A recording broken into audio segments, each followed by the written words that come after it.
Shalom. అందరికీ సమాధానం కలుగునుగాక. మరొకసారి మీతో నా ఆలోచనలు పంచుకోవడానికి దేవాది దేవుడు అవకాశాన్ని కలిగించారు. దేవునికి స్తోత్రం.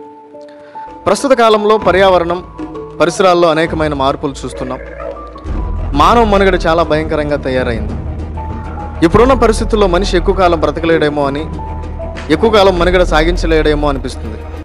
గ్లోబల్ వార్మింగ్, పర్యావరణంలో మార్పులు, ఈ భయంకరమైన రోగాలు, వాటి ప్రభావాలు, ఫలితాలు, ప్రపంచంలో పెరిగిపోతున్న కాలుష్యం, చివరికి వికృతమైన మానవ చేష్టలు మానవ మనుగడకు ఇబ్బందిని కలిగిస్తున్నాయి. ప్రస్తుత కాలంలో మనుషుల మనుగడ ఎలా ఉంటుందో అనే ఆందోళనతో పాటు భవిష్యత్ తరాలకు ఈ సృష్టి లేకపోతే ఈ భూమి ఉపయోగపడదేమో అన్నంతగా పరిస్థితులు మారుతున్నాయి. ఇంకా ప్రస్తుతం ఏర్పడుతున్న ఈ డిజాస్టర్స్ లేదా భయంకరమైన పెనుముప్పుల్లో 70% పర్యావరణానికి సంబంధించిన ముప్పులని శాస్త్రవేత్తలు తేల్చి చెప్పారు. మనతో పాటు అనగా మనుషులు మాత్రమే కాక ఇతర జీవరాశులు కూడా వీటి ప్రభావానికి గురై నాశనం అవుతున్నాయి. ప్రస్తుతం ఉన్న 40,000కు పైగా జీవరాశుల్లో 40% పైగా జీవరాశులు అంటే 16,000కు పైగా జీవరాశులు ప్రమాదంలో ఉన్నాయి.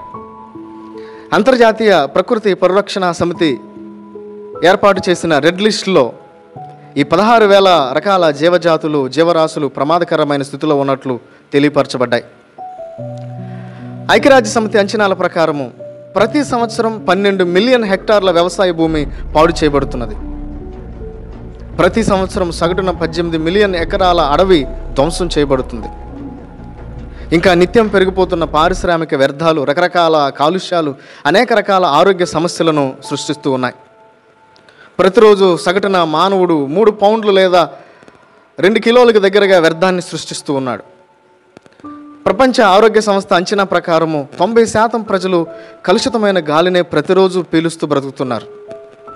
ఇంకా ఇట్లా చెప్పుకుంటూ పోతే ఎన్నో రకాలుగా ఈ భూమి ఎకోసిస్టమ్, పర్యావరణం మానవ మనుగడకు అవకాశాలను తగ్గిస్తుంది.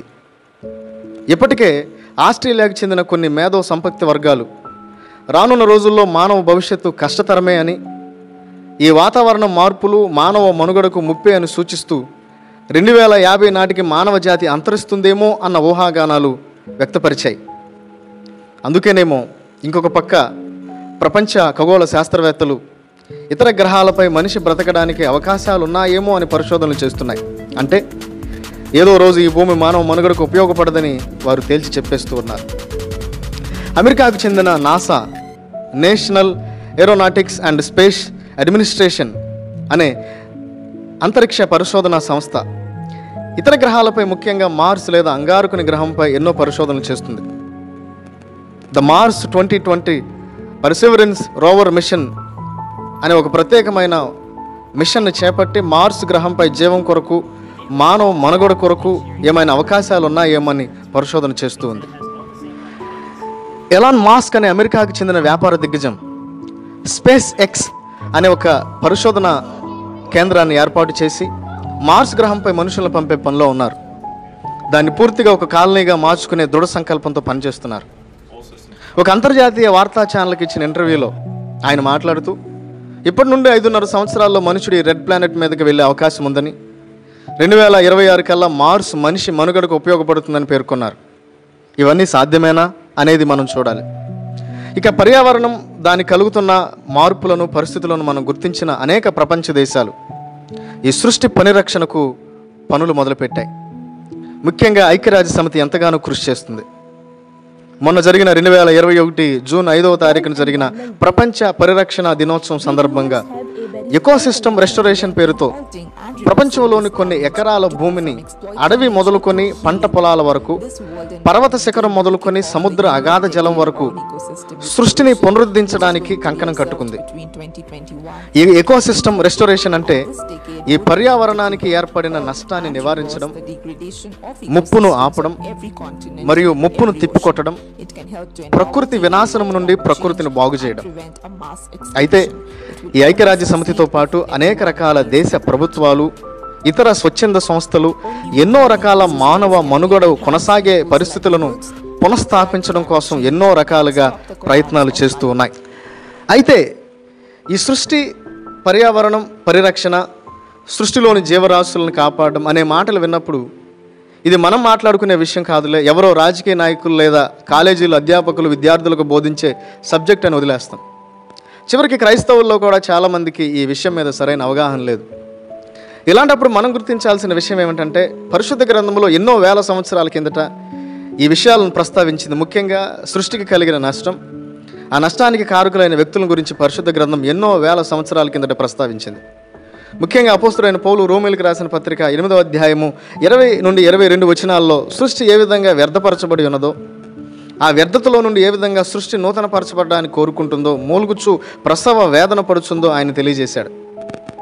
అలాగే ఆదికాండం 6వ అధ్యాయం మొదటి భాగాల్లో ఈ అందమైన సృష్టి మానవుల వికృత చేష్టల ద్వారా ఏ విధంగా వ్యర్థపరచబడి ఉన్నదో వ్రాయబడి ఉన్నది.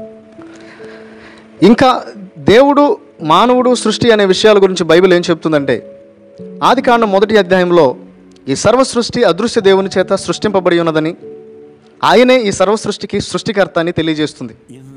ఆదికాండం 1వ అధ్యాయం 1వ వచనంలో ఆది యందు దేవుడు భూమి ఆకాశాలను సృజించాడు అనే విషయం, ఈ దేవాది దేవుడు ఈ సర్వ సృష్టికి సృష్టికర్త అనే విషయాన్ని తెలియజేస్తుంది. అంత మాత్రమే కాకుండా, ఆయన సృష్టికర్త మాత్రమే కాకుండా ఈ సృష్టి ఆయన యొక్క సృజనాత్మకతను, ఆయన మహిమను వెల్లడిపరుస్తుంది. 19వ కీర్తన 1వ వచనంలో ఆకాశములు దేవుని మహిమను వివరించుచున్నవి, అంతరిక్షములు ఆయన చేతి పనిని ప్రచురపరచుచున్నవి. అపోస్తలుడైన పౌలు రోమీయులకు రాసిన పత్రిక 1వ అధ్యాయము 19-20 వచనాల్లో ఈ సృష్టి లేదా ఈ సృష్టిలో దేవుని గురించిన సాక్ష్యము దాచబడి ఉన్నదని ఆయన అంటున్నాడు. అనగా ఈ సర్వ సృష్టి ఆయన యొక్క సృజనాత్మకతను, ఆయన దివ్య లక్షణాలను, ఆ దేవాది దేవుని యొక్క దివ్య గుణాలను, ఆయన అదృశ్య శక్తిని మనకు తెలియపరిచి మనము ఆయన దగ్గరకు చేరే రకంగా ఈ సర్వ సృష్టి మనకు దోహదపడుతుంది అనే విషయాన్ని మనం గుర్తించాలి. జర్మనీ దేశానికి చెందిన వేదాంతి మార్టిన్ లూథర్ అనే పండితుడు మాట్లాడుతూ, దైవిక శక్తి సృష్టిలోని ప్రతి అణువణువున మనకు కనిపిస్తుందని, ప్రతి స్థలములో చివరికి చిగురాకులో కూడా దేవుని యొక్క దివ్య లక్షణాలు మనకు కనపడతాయని ఆయన తెలియజేశాడు. ఇంకా బైబిల్ గ్రంథం ఏం చెప్తుందంటే, దేవుడు కేవలం ఈ భూమికి సృష్టికర్త మాత్రమే కాకుండా ఆయనే యజమాని, ఆయనే సర్వాధికారి. 24వ కీర్తన 1వ వచనంలో భూమియు దాని సంపూర్ణతయు, లోకమును దాని నివాసులను యెహోవాయే. ద్వితీయోపదేశకాండం 10వ అధ్యాయం 14వ వచనంలో ఆకాశము మహాకాశము భూమియు అందంతా ఉన్నవన్నీ యెహోవాయే అని తెలియపరిచాయి. ఈ వచనాలు బట్టి మనం చూసినట్లయితే ఈ దేవాది దేవుడు కేవలం సృష్టికర్త మాత్రమే కాకుండా ఈ సర్వ సృష్టికి యజమాని అయి ఉన్నాడు. ఆయన నిజమైన ఓనర్. లేవియకాండం 25వ అధ్యాయము 23వ వచనంలో భూమి నాదే, మీరు నా యొద్ద కాపురమున్న పరదేశులు. మనుషులు గుర్తించాల్సిన విషయం ఏంటంటే, ఈ భూమి మీద తాత్కాలికమైన జీవనాన్ని మనం కొనసాగిస్తున్నాం. ఈ భూమి మీద తాత్కాలిక జీవనాన్ని కలిగి ఉన్న మనం జీవించున్నంత కాలము బాధ్యతాయుతంగా జీవించాలని, బాధ్యతాయుతమైన జీవితాన్ని కలిగి దేవుని ఇల్లు అయినా లేకపోతే మనుషుల కొరకు దేవుడు సృష్టించి ఇచ్చిన ఈ అందమైన సృష్టిని కాపాడే సంరక్షకులుగా ఉండాలని దేవుడు కోరుకున్నాడు. మనుషులు గుర్తించాల్సిన విషయం ఏంటంటే, ఈ సృష్టిలోని సర్వ జీవరాశులన్నిటిలో దేవుని స్వరూపాన్ని ప్రతిబింబిస్తున్న వారముగా, దేవుని ప్రతినిధులముగా ఇతర జీవులతోనూ, జీవరాశులతోనూ, ప్రకృతితోనూ, ప్రకృతి వనరులతోనూ సత్సంబంధాన్ని కలిగి ఉండాలని దేవుడు కోరుకున్నాడు. పరిశుద్ధ గ్రంథంలో ఆదికాండం 1వ అధ్యాయం 27-28 వచనాల్లోను, 2వ అధ్యాయం 15వ వచనంలో మనం ఆధారంగా చేసుకుని చూసినట్లయితే ఈ సృష్టిలోని సమస్త జీవరాశులను లోబర్చుకుని ఏలేవారంగా ఉండాలని దేవుడు కోరుకున్నాడు. లోబర్చుకోవడం అంటే కాళ్ళ కింద వేసుకుని తొక్కడం కాదు, పాడు చేయడం కాదు. లోబర్చుకోవడం అంటే ఒక బాధ్యతాయుతమైన అధికారాన్ని సూచిస్తుంది. ఏలడం అంటే ఒక బాధ్యతాయుతమైన పోషకునిగా, కాపలాదారునిగా, నడిపించేవాడిగా ఉండాలని దేవుడు కోరుకున్నాడు. ఆదికాండం 2వ అధ్యాయం 15వ వచనంలో, మరియు దేవుడైన యెహోవా నరుని తీసుకుని ఏదైనా తోటను సేద్యపరిచేవానిగా, దాన్ని కాచువానిగా దానిలో ఉంచెను. దేవుడు భూమిను సేద్యం చేయమన్నాడు కానీ, పోషించమన్నాడు కానీ పాడు చేయమనలేదు. కాబట్టి ఈ విషయాలన్నీ ఆధారంగా చేసుకుని మనుషులు గుర్తించాల్సిన విషయం ఏంటంటే, ఈ సృష్టి అనే ఇంటికి మనిషి ఒక మంచి గృహ నిర్వాహకుడిగా ఉండి దాన్ని సంరక్షించేవాడిగా, దాన్ని పోషించేవాడిగా, దాన్ని రక్షించేవాడిగా, సృష్టిలో జీవిస్తున్న జీవరాశులన్నిటికీ ఒక ఆసరాగా ఉండాలి కానీ తమ స్వార్థం కోసం దాన్ని పాడు చేసేవాడిగా ఉండకూడదని దేవుడు కోరుకుంటున్నాడు. బైబిల్ భాషలో చెప్పాలంటే దేవుని ఉద్దేశాన్ని, నిర్ణయాన్ని మేరడమే పాపం. Missing the mark is sin. కాబట్టి పరిశుద్ధ గ్రంథంలో ఈ పాపము పరాకాష్ఠకు చేరి ఈ సృష్టిని మనిషి నాశనం చేస్తున్నప్పుడు, సృష్టిని మానవుడు వ్యర్థపరుస్తున్నప్పుడు దేవాది దేవుడు ఏ విధంగా సంతాపడ్డాడో అనేక కథలు బైబిల్ గ్రంథంలో వ్రాయబడ్డాయి. కాబట్టి మిత్రులారా, దేవుని యొక్క రూపాన్ని, దేవుని యొక్క దివ్య లక్షణాలను ప్రతిబింబించే వారముగా, దేవుని బిడలముగా ఈ సృష్టిని భక్షించే వారంగా కాకుండా సృష్టిని రక్షించే వారంగా ఉందాం. ఈ సృష్టి పరిరక్షణలో సాధనాలుగా పనిచేద్దాం. దేవాది దేవుడి యొక్క దివ్య సృష్టిని అనగా మనుషులకు దేవుడు ప్రేమతో ఇచ్చిన ఈ ఇల్లు అనే దేవుని సృష్టిలో జీవిస్తున్న మనుషులమైన మనమందరం ఈ సృష్టిలో మనతో పాటు జీవిస్తున్న ప్రకృతి, ఇతర జీవరాశులను రక్షిద్దాం. మంచి పాలకులుగా, మంచి సంరక్షకులుగా, మంచి కాపలాదారులుగా, ఈ సృష్టిని పోషించే పోషకులుగా ఉందాం. దైవ దీవెనలు పొందుకుందాం. భవిష్యత్తు తరాలకు మంచి సృష్టిని అందిద్దాం. దేవుడు మనందరినీ దీవించునుగాక. ఆమెన్. అలాగే ఈ సృష్టి యొక్క మంచి గృహ నిర్వాహకత్వం అనే అంశంతో మరొకసారి మీ ముందుకు రావడానికి దేవాది దేవుడు అవకాశాన్ని కల్పించాలని కోరుకుంటూ ఉన్నాను. ఈ సృష్టి యొక్క మంచి గృహ నిర్వాహకత్వం అనే అంశంతో మరొకసారి మీ ముందుకు వస్తాను. అప్పటి వరకు సెలవు. మీ అందరికీ వందనాలు. God bless you.